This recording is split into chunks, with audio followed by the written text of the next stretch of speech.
Muy buenas tardes para todos. Mi nombre es Paul Vélez Taborda. Yo soy residente de primer año de oftalmología de la Pontificia Universidad Javeriana, sede Cali, y hoy vamos a revisar el tema patrones alfabéticos en estrabismo. Les propongo el siguiente contenido. Inicialmente, hablar un poco o hacer un resumen de los músculos extraculares y sus funciones. Ya lo hemos tocado en charlas anteriores, entonces simplemente vamos a hacer un brochazo. La definición de los patrones alfabéticos, su epidemiología, su etiología, las manifestaciones clínicas, los tipos de patrones, su explicación y finalmente terminamos con el tratamiento de cada uno de ellos. Entonces, demos un brochazo por la parte de músculos extraoculares y sus funciones. Recordemos entonces que hay 7 músculos extraoculares en el ojo humano, 4 rectos, el lateral, medial, superior e inferior, 2 oblicuos, el superior e inferior, y tenemos el elevador del párpado superior que también hace parte de este paquete. El sexto nervio craneal, que es el abducens, va a inervar el recto lateral. El cuarto, que es el troclear, inerva el oblicuo superior. Y el tercer nervio, que es el oculomotor, se va a encargar en su rama superior de inervar el elevador del párpado y en su rama inferior, y el recto superior, perdón, y en su rama inferior, el recto inferior, el recto medio y el oblicuo inferior. Recordemos también que la inervación parasimpática, que inerva la pupila y el músculo ciliar, va a viajar en compañía de la división inferior del tercer par craneal que inerva el oblicuo inferior. Entonces aquí vemos un esquema donde se presentan los 7 músculos extraorbitarios, en ellos pues los 4 rectos que se ubican en cada uno pues de los laterales superior e inferior, e igualmente tenemos tanto el oblicuo superior como el oblicuo inferior y el elevador del párpado. Básicamente, para hablar un poco acerca de la anatomía de los músculos extraculares, recordemos que los rectos tienen una longitud aproximada de 40 milímetros y que tienen un origen común en el anillo de Zinc. Adicionalmente a ellos, su inserción se va a dar en la parte del limbo y a una diferencia de milímetros que se encuentra para cada uno de ellos, siendo para recto medio 5,5, para recto lateral 6,9, para recto superior 7,7 y para recto inferior 6,5. Con respecto a los oblicuos, recordemos que el oblicuo superior tiene su origen en el ápice orbitario por encima del anillo de Zinc, pero el origen funcional pues está en la tróclea y va a tener su inserción en la parte posterior al ecuador del cuadrante superotemporal debajo del músculo recto superior.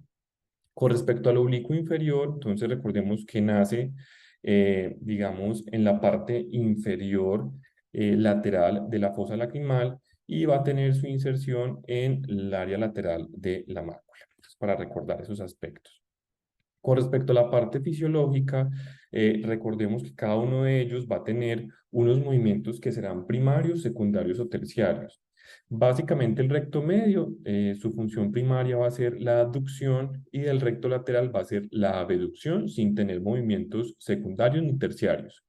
Con respecto al recto inferior, entonces su función principal sin duda alguna va a ser la depresión del ojo, pero también va a tener importante ayuda en la parte de la extorsión y de la aducción. Con respecto al recto superior, entonces, sin duda alguna va a ser su principal función la elevación, pero también va a tener un componente importante de intorsión y de aducción. El oblicuo inferior va a tener entonces importancia en la extorsión como su movimiento primario, pero también nos va a proporcionar elevación y abducción. Y el oblicuo superior nos apoya en la intorsión de manera primaria, pero de manera secundaria en la depresión y de manera terciaria en la abducción. Aquí tenemos el esquema en donde nos explica, dependiendo de cómo nuestro ojo se esté moviendo, cuáles son entonces aquellos músculos que van a estar involucrados. Ya esto lo habíamos hablado previamente, pero es un recuerdo para poder avanzar en el tema. Con respecto a la definición de epidemiología, entonces hablemos que los patrones alfabéticos en estrabismo son las diferencias de magnitud de las desviaciones horizontales según el paciente esté mirando en la posición primaria de la mirada, en mirada superior y mirada inferior.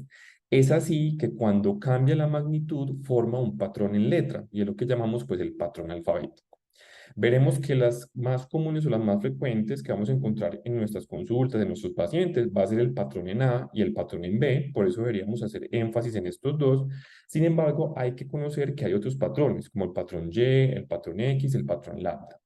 Entonces, básicamente, hablando de esos dos en específico, como una introducción, recordemos que este patrón alfabético lo vamos a denominar con una letra, pero realmente pues va a ser un patrón establecido. Entonces, el primero es el patrón en B, entonces va a describir una desviación horizontal que es más divergente o menos convergente, lo podríamos decir de cualquier manera, al mirar hacia arriba que al mirar hacia abajo. Entonces, la magnitud es mayor cuando mira hacia arriba formando una B. Mientras que el término A o el patrón en A describe una desviación horizontal que es más divergente o menos convergente, también lo podríamos decir, al mirar hacia abajo que al mirar hacia arriba. Entonces, eso hace que la magnitud sea mayor abajo y forme una letra A. ¿Listo? Bueno, con respecto a la epidemiología, lo que se ha descrito básicamente es que los patrones alfabéticos en estrabismo son relativamente comunes.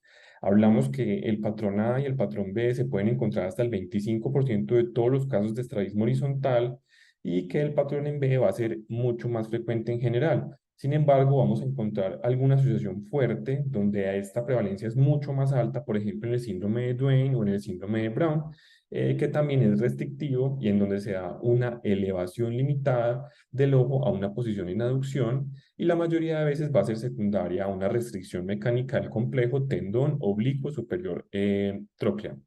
En los patrones de estrabismo, pues los pacientes se van a quejar múltiples veces de astenopia y diplopia. Estos van a ser como los síntomas más comunes que nos van a reflejar. La etiología es un aspecto muy importante a tener en cuenta en los patrones alfabéticos. Entonces, hay muchas condiciones que se han asociado a los patrones alfabéticos en estrabismo. Es allí donde nacen entonces las principales causas.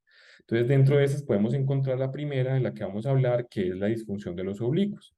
Entonces, los patrones se han explicado por una aparente hiperactividad del músculo oblicuo inferior causando una sobreelevación en la abducción.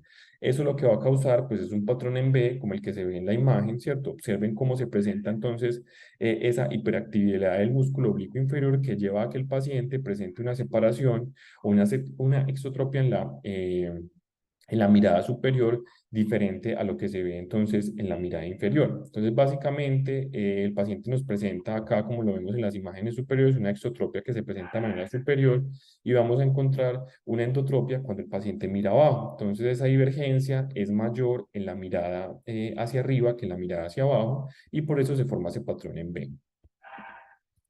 También está la hiperactividad aparente del músculo oblicuo superior, que causa la depresión en la aducción y genera entonces el patrón en A. Entonces, lo que vamos a encontrar aquí es una exotropia con sobredepresión y una subelevación en la aducción con la misma acción del oblicuo superior hiperactivo. Entonces, la divergencia va a ser mucho mayor cuando el paciente nos mira hacia abajo, como lo vemos aquí en la imagen.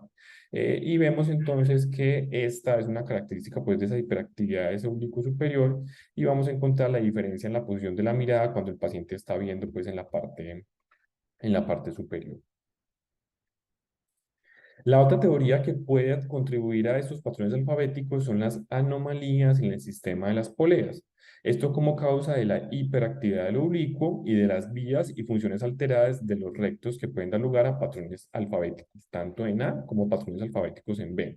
Estos efectos de la polea básicamente pueden ayudar a explicar la observación de los pacientes con fisuras palpebrales inclinadas hacia arriba o hacia abajo y pueden mostrar patrones en A o patrones en B debido a una variación subyacente en la configuración de la órbita.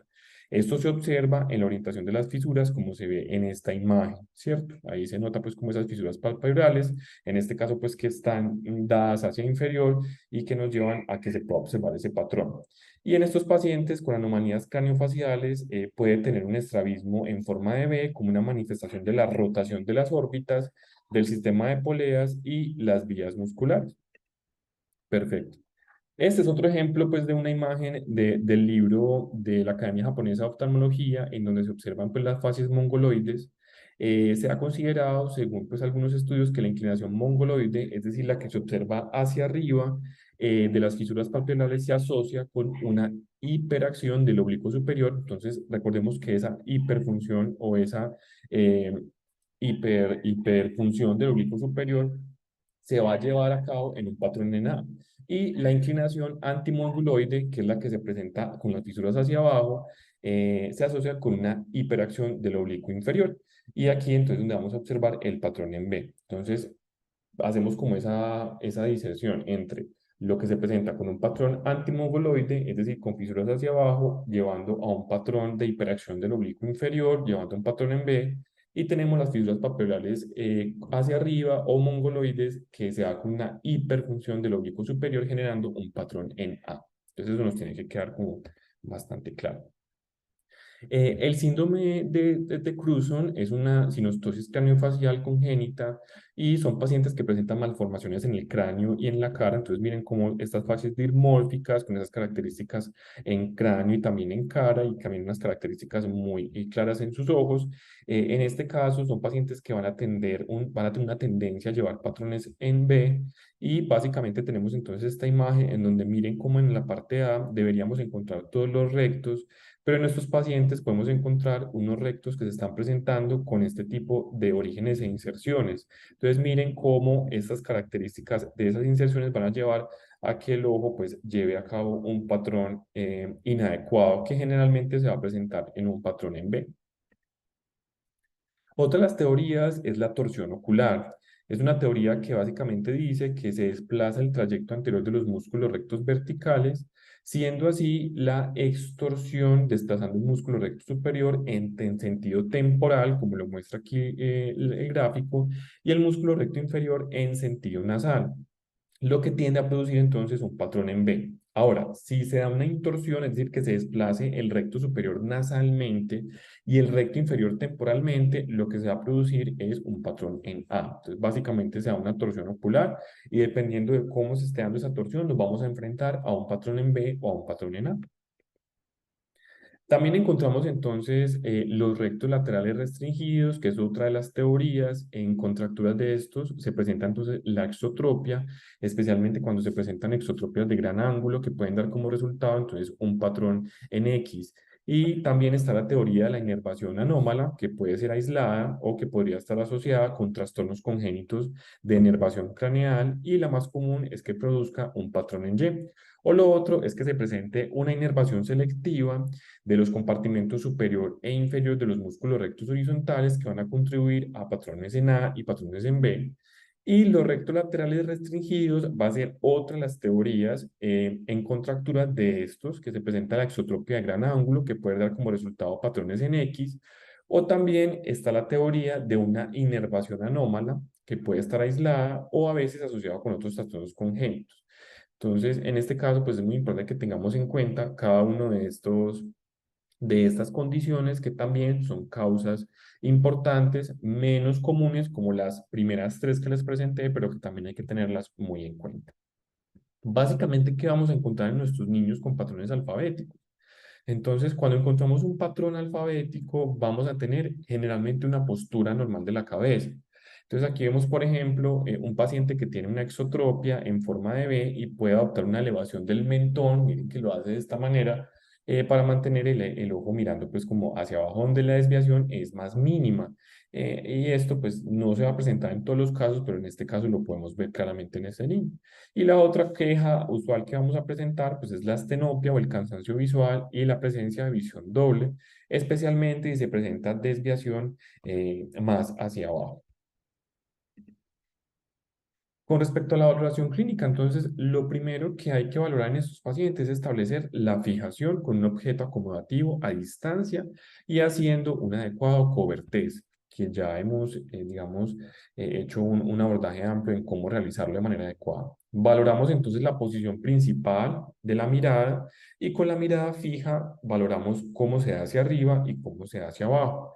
En este caso es muy importante que nuestro paciente tenga una corrección adecuada refractiva porque un componente acomodativo pues no compensado podría inducir una convergencia exagerada en la mirada hacia abajo, y eso es algo que vemos frecuentemente en la consulta. Entonces, idealmente debería hacerse esta evaluación con una corrección refractiva adecuada.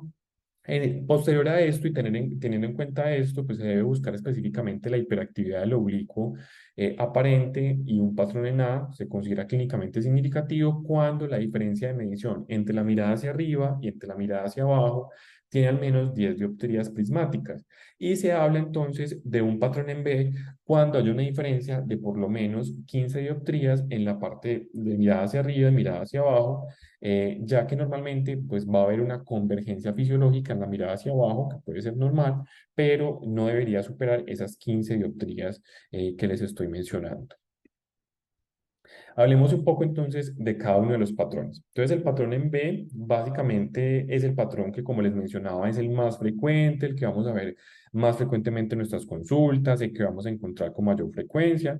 En este caso nos vamos a asociar de manera importante las endotropias infantiles y va a ser un patrón que se hace evidente desde el primer año de vida o podemos encontrarlo un poco más tarde.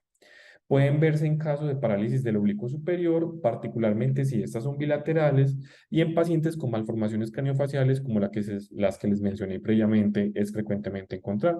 Entonces aquí vemos cómo se presenta entonces el patrón en B en esta imagen. Es un paciente que va a presentar entonces exotropias en miradas superiores o miradas hacia arriba y que va a presentar entonces endotropias en miradas inferiores, ya que se está dando esa hiperfunción entonces de, el oblicuo.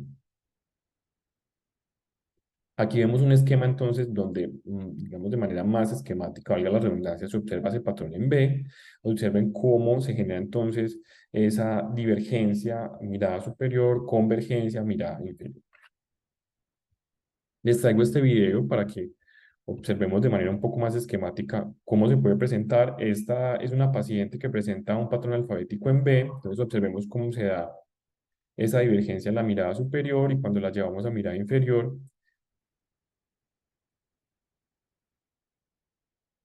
se va a dar entonces el patrón en B.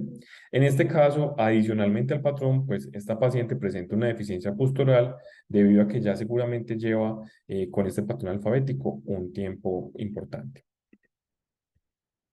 El patrón en A, pues, es el patrón segundo en frecuencia, es decir, el segundo más común, ocurre pues, de manera más frecuente en pacientes con exotropia y en personas con espina bífida o pacientes con espina bífida, ya que hubo un estudio pues, muy importante que asoció y básicamente el 31% de los casos de espina bífida van a presentar un patrón en A, en estrabismo. Entonces, dentro de las causas podemos encontrar la hiperactividad primaria del oblicuo superior, generalmente se asocia con exodesviaciones en la posición primaria de la mirada, vamos a encontrar hipoactividad, parálisis del oblicuo inferior con hiperactividad subsiguiente del oblicuo superior y podemos encontrar entonces hipoactividad del recto inferior también. Entonces, de manera esquemática, también les traigo este para que observen entonces cómo se presenta entonces ese patrón en A. Entonces, miren cómo en la mirada inferior se está presentando esa separación importante o podríamos llamarlo también pues como esa exotropia que se está presentando de manera inferior y hace que se forme entonces ese patrón en A. El patrón en Y, entonces los pacientes con patrón en Y tienen una pseudo hiperacción del músculo oblicuo inferior. Entonces vamos a ver que ellos tienen una alineación ocular normal en la posición primaria. Si lo vemos en posición primaria vamos a tener una mirada completamente normal, que no está desalineada en este caso. Y cuando miran hacia abajo, también podríamos encontrar una mirada completamente normal, pero los ojos van a empezar a diverger cuando miran hacia arriba. Entonces hay una hiperactividad de los oblicuos inferiores claramente, pero se cree que esa desviación se debe a una inervación anómala de los músculos rectolaterales, ya que el paciente pues al mirar arriba presenta esta desviación. En la valoración de estos pacientes, la sobreelevación no se observa cuando los ojos se mueven directamente de forma horizontal, pero se manifiesta cuando los ojos se dirigen de forma horizontal y ligeramente hacia arriba. Entonces no hay diferencia en la desviación vertical con la inclinación de la cabeza y no hay hipoactividad del oblicuo superior, que es como la característica más importante. De manera esquemática, observemos cómo podríamos encontrar entonces en la posición primaria de la mirada unos ojos que estén completamente alineados o con una desviación muy leve, como observamos pues aquí en este ojito, pues sí definitivamente encontramos un Kamsky que es diferente. Y aquí tenemos entonces en la mirada inferior que podría ser completamente normal, ¿cierto? Una desviación muy leve, pero cuando observamos ya en la mirada superior encontramos la desviación que es evidente formando un patrón en Y. Bueno, con respecto al patrón en X, entonces se presenta una exodesviación en la posición primaria de la mirada. Entonces, de entrada encontramos un paciente que ya en posición primaria está presentando una desviación. Esta va a aumentar, entonces no es que se presente de nuevo, sino que aumenta en la mirada hacia arriba como hacia abajo y usualmente se observa con sobreelevación y sobredepresión en aducción cuando el ojo se mueve ligeramente por encima o por debajo de la mirada lateral y lo vamos a ver pues, frecuentemente en exotropias de gran ángulo. Entonces, básicamente, en este esquema nos enfrentamos a un paciente que ya de por sí vemos la desviación en la posición primaria de la mirada y que va a empeorar en la mirada superior y en la mirada inferior. Entonces, normalmente estos patrones pues no van a ser de igual pues como desviación en la parte superior e inferior. Puede que haya una más que la otra, sin embargo, pues la característica del patrón en X es que se presenten pues como con igual magnitud idealmente. Aquí también vemos nuestro paciente, vemos una desviación clara pues en su patrón en mirada, en posición primaria de la mirada, pero esta se exacerba o empeora en la mirada superior y también se empeora en la mirada superior. Podríamos decir que en este caso es de una magnitud pues muy similar. Y el patrón en lambda, entonces se considera que es una variante del patrón en A, ya que aquí la desviación horizontal es la misma en la posición primaria y en la mirada hacia arriba, pero se vuelve más divergente, o sea, mucho más divergente, mucho más separada en la mirada hacia abajo y se asocia con una sobreexpresión en abducción. Entonces aquí vemos el símbolo lambda y cómo se presenta entonces una desviación que se está presentando tanto en la posición primaria de la mirada como en la mirada superior, pero en la mirada inferior se da pues una divergencia mayor, lo que nos muestra entonces una A, digamos, un poco más amplia que es el patrón en lambda. Vamos entonces a finalizar con el tema del tratamiento. Básicamente vamos a tener pues una charla mucho más adelante pues de, de la parte quirúrgica, pero vamos a tener una abrebocas de cuáles son los tratamientos de estos patrones. Entonces básicamente tenemos las técnicas de debilitamiento muscular. Entonces en este caso tenemos la retroposición, que también en los libros la podemos encontrar de diferentes nombres. En este caso, lo que se hace es alejar el músculo de la inserción, llevándolo a debilitarlo y así pues propiciar que pierda de una u otra manera su fuerza. Aquí vemos una imagen donde observamos pues como una retroposición en donde se está llevando desde la inserción del músculo 5 milímetros hacia atrás uno de los rectos. Tenemos las transposiciones, que básicamente son reubicaciones de uno o más músculos extraoculares para sustituir la acción de un músculo ausente o severamente deficiente, que también lo podríamos tener. Y tenemos pues los fortalecimientos, como por ejemplo la resección, que es el acortamiento muscular para mejorar la tracción efectiva. Entonces, en este caso vemos como en una resección, pues el músculo se desliga de su inserción, se hace un acortamiento de sus fibras y se lleva nuevamente el nuevo, digamos, la nueva inserción hacia el sitio previo a la inserción haciendo un acortamiento, dependiendo pues de lo que se requiera en milímetros. Para corregir pues este tipo de patrones, si vemos que está asociado pues a una aparente hiperactividad de los músculos oblicuos, como es en la mayoría de los casos, bien sea por sobreelevación o sobredepresión en abducción, la idea pues es realizar debilitamiento de los músculos oblicuos. Digamos, esa es como la principal premisa. Sin embargo, si no se encuentra, por ejemplo, una aparente hiperactividad de los oblicuos, pues se puede llevar a cabo transposiciones verticales de los músculos horizontales para permitir entonces que se dé la corrección adecuada.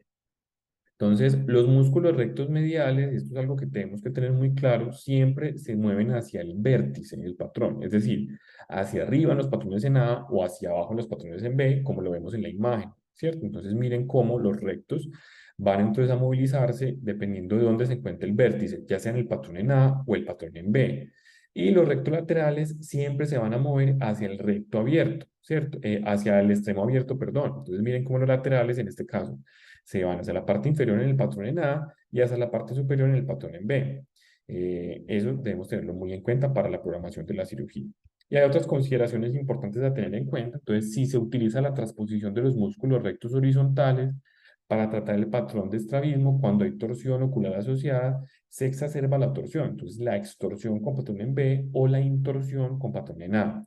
Cuando la cirugía de resección o retroposición del músculo recto horizontal en la opción preferida, que es debido a los factores pertinentes, entonces cirugía previa, visión inmejorable en un ojo, el desplazamiento de las inserciones del músculo recto deben ser direcciones opuestas entre sí.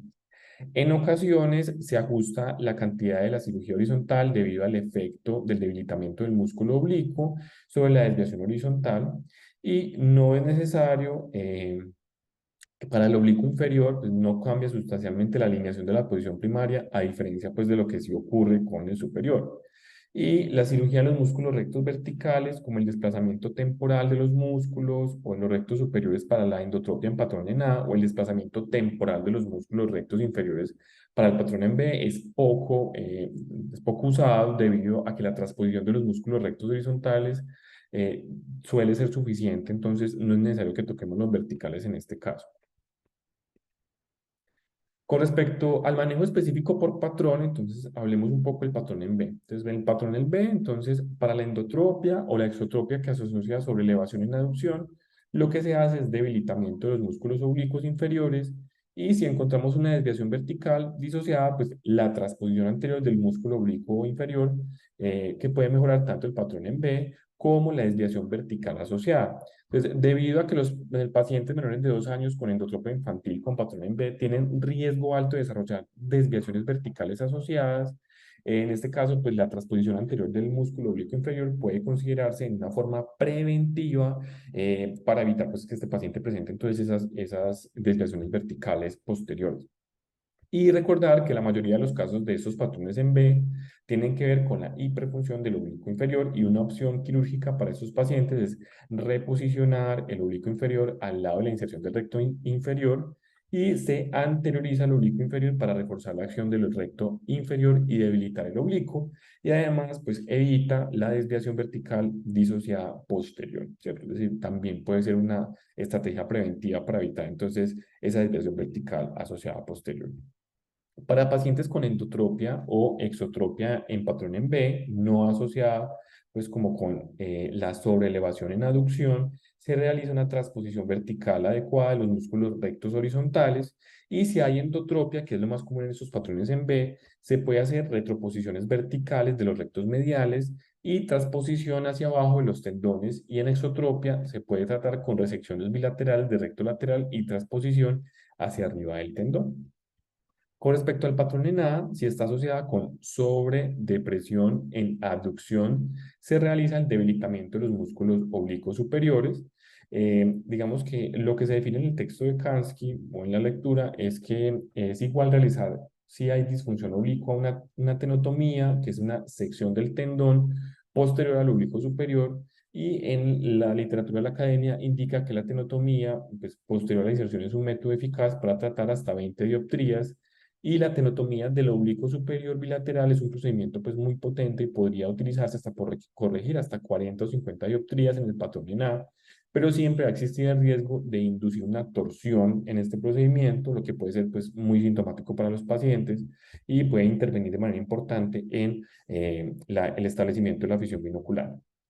Ahora, si definitivamente el patrón ENA no se asocia con sobredepresión en aducción, en este caso, pues se puede tratar por medio de retroposiciones bilaterales de recto medial, si se presenta pues en endotropia, y si se presenta en exotropia, podemos hacer una retroposición bilateral de recto laterales y una transposición hacia abajo de los tendones, que sería diferente pues a lo que se lograría pues en la endotropia, que es la retroposición bilateral, como mencionaba, del recto medial, y se puede hacer retroposición hacia arriba de los tendones. En el patrón en Y, como en ellos como tal no se debe a una sobreacción de los músculos oblicuos inferiores, el debilitamiento de estos músculos pues no es un tratamiento que sea muy eficaz. Entonces se recomienda hacer transposición superior de los músculos rectolaterales y esto podría mejorar pues el patrón en Y, pero es un patrón el patrón en Y pues podría no eliminarse del todo. Con respecto a los patrones en X, generalmente se ven a una pseudohiperactividad de los músculos oblicuos, como lo mencionábamos, que es causada por una contractura de los músculos rectolaterales en la exotropia de gran ángulo. Entonces, puede ser muy útil para la retroposición de los rectolaterales, que suele ser pues como el patrón en este caso. Y finalmente, con la parte de lambda, entonces se suelen asociar con sobredepresión en aducción y pueden realizar debilitamiento del oblicuo superior para poder tratar. Finalmente, entonces les traigo este resumen, es una tabla de resumen pues, de los patrones alfabéticos de estadismo con unos puntos importantes que quiero resaltar. Entonces, lo primero es que los patrones en B usualmente tienen una asociación que es la endotropia infantil, como lo mencionaba. En este caso, se puede hacer un debilitamiento de los oblicuos inferiores en caso de que haya una sobrelevación en abducción, y si no hay sobrelevación en abducción, se puede hacer una transposición de los rectos horizontales. Entonces ahí quedamos bien con la parte del patrón en B. Con respecto al patrón en A, entonces sería lo contrario a lo que hablamos en el B. Entonces, como en este caso es más común las exotropias y si hay sobredepresión en abducción, se puede hacer un debilitamiento de los oblicuos superiores. Y si no hay sobredepresión en aducción, entonces podríamos llevar a una transposición de los rectos horizontales, ¿cierto? Entonces, esas dos premisas tienen que quedar muy claras en esta charla. Y con respecto a los otros patrones, entonces miren que no hay mucha claridad. Entonces, básicamente se recomienda, por ejemplo, la transposición de los rectos laterales hacia la parte superior en el patrón en Y, en el patrón en X, pues podríamos hablar de una retroposición de los rectos laterales, y en lambda, pues podríamos hablar de un debilitamiento de los oblicuos superiores, ¿cierto? Sin embargo, miren cómo no hay pues como una importante consenso pues en estos patrones. Sin embargo, el patrón en A y el patrón en B está definitivamente muy claro. Entonces, bueno, pues esta es la charla, pues digamos que es una de las charlas más cortas de las temáticas a tratar en este semestre.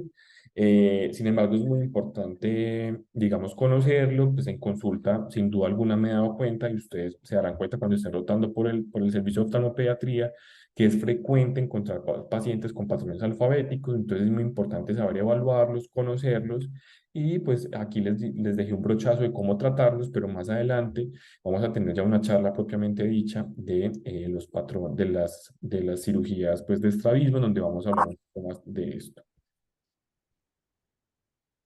Bueno, muchas gracias. Listo, doctor. Bueno, igual vamos a hablar más de las técnicas quirúrgicas que hay para tratarlos. No creo que nadie preventivamente haga, aunque esté descrito en la literatura como tú lo dijiste, pero que alguien haga preventivamente pues ese tratamiento para evitar una DBD, lo dudo. De hecho, muchas veces uno puede ver ese tipo de hiperfunciones de los oblicuos que generan algún patrón y a veces uno ni siquiera los toca, pues en dependencia obviamente del valor o de la magnitud que tengan, sino que Ujú, uno va más a manejar los horizontales. La doctora Pilar, por ejemplo, casi no, por ejemplo, para cuando hay leves hipertropias, no prefiere desplazar los rectos horizontales, ¿no? ujú, Sino que a veces, muchas veces, de hecho, uno corrige los horizontales y se corrige algún tipo de hipertropia o hipotropia que el paciente haya presentado o que esté presentando, no siempre, obviamente, pero si es leve puede corregirse. Yo personalmente hice solamente una vez un desplazamiento de los horizontales para corregir una hipertrofia que estaba como en 12 y me ujú, funcionó. Me fue muy bien, uno lo desplaza, o sea, cuenta los milímetros y lo desplaza literalmente, pues tú que has estado en la cirugía, uno cuenta los milímetros de la inserción ujú, hacia arriba o hacia abajo y lo inserta ahí. Tú sabes que uno tiene que estar muy pendiente de dónde está la inserción para ujú, hacerlo igual, ¿no? Y de poner el punto bien hecho.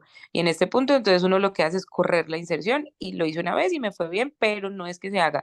Preventivamente para una DBD no lo haría, la verdad, porque si bien es verdad que uno opera una endo en un paciente, una endotropia infantil, generalmente van a tener una DVD, pero muchas veces es compensada y nunca se va a notar o no se va a descompensar. Entonces uno no la haría pues así, eh, porque sí, no. Y bueno, lo que uno hace con los oblicuos, yo nunca he visto un lambda, el X es muy poco y ujú, más que todo sí son los B y A. ujú, Más que todo sí el A está relacionado con las exotropias. em, Y lo otro que les iba a comentar era que allá lo que generalmente hacemos es debilitamiento. Los oblicuos inferiores se pueden hacer una miectomía completa, o sea, cortar completamente el músculo. Hay doctores que no les gusta dejar el músculo por ahí, como pues si lo cortas, ¿hacia dónde se fue? ¿Dónde quedará otra vez cicatrizado? Entonces prefieren hacer, como bien lo dijiste, poner o desplazarlo como bien lo dijiste, dame un momentico. sí, doctor, tranquilo. Entonces, volverlo pues a insertar como para que no quede por ahí perdido. Si es una desviación mayor de 20, 25, uno prefiere hacer unas miectomías completas, pero también se pueden hacer las tenotomías parciales. Pero Mm, bueno, eso igual lo hablaremos después y para oblicuo superior también se pueden hacer miectomías parciales a técnicas de plegamiento, de aradadito, en los cuales pues el músculo se alarga cuando está muy contracturado. Eso también como pues son técnicas de oblicuos eh, que también hoy en día, por ejemplo, el oblicuo superior es de más difícil acceso, casi generalmente también uno no prefiere como no tocarlos. Del oblicuo inferior uno tiene que buscar que no sangren porque Ujú. encontrarlos también es complejo. Entonces tiene que ser cirugías muy meticulosas, muy bien hechas, que no sangren nada para uno poder divisar muy bien la anatomía del músculo. Mm, ¿Qué otra cosa? No, creo que eso pues como que fue lo que más me llamó la atención, pues que preventivamente yo creo que uno no lo haría. Ah, listo, doctora. Y Ujú. digamos, pues digamos, algún paciente que pronto usted diga debería hacerlo o definitivamente no hay ningún criterio pues como que fundamente pues hacer pues como el preventivo, definitivamente no. Mm, Yo preventivo no, nunca, no lo haría. Y Listo, doctor. definitivamente Ujú. haría los oblicuos cuando hay obviamente o una hipertrofia o una hipotropia en posición primaria de la mirada. Ujú. em, y que lo que también explicaba es cuando, por ejemplo, el paciente está en aducción y se genera pues esa sobrelevación Ujú. eh, del ojo y que la diferencia sea mayor de 20 en la mirada arriba y abajo. Tú sabes que uno siempre toma supra, Sí. infra, lejos, cerca, con y sin gafas, todas las medidas se toman Sí. así. Ujú. Entonces ya uno dice, bueno, sí, hay que tocar los oblicuos, pero cuando son pequeñas diferencias o incomitancias, Ujú. no, pues no, prefiere uno ser un poquito más, esperar y tratar los horizontales o la desviación horizontal inicialmente. Listo, doctora. Doctora, digamos, puede que esas incomitancias muy leves mejoren o definitivamente ya si el Sí, paciente tiene un patrón instaurado exacto, no mejora. sí, pueden mejorar. Ah, listo. Ajá, pueden Ujú. mejorar cuando son leves, pueden mejorar. Yo he visto que sí mejoran operando los horizontales, ajá, como Horizontales. te decía, Ujú. sí pueden mejorar. Ah, listo, doctora, perfecto. ¿No? ¿Alguna duda?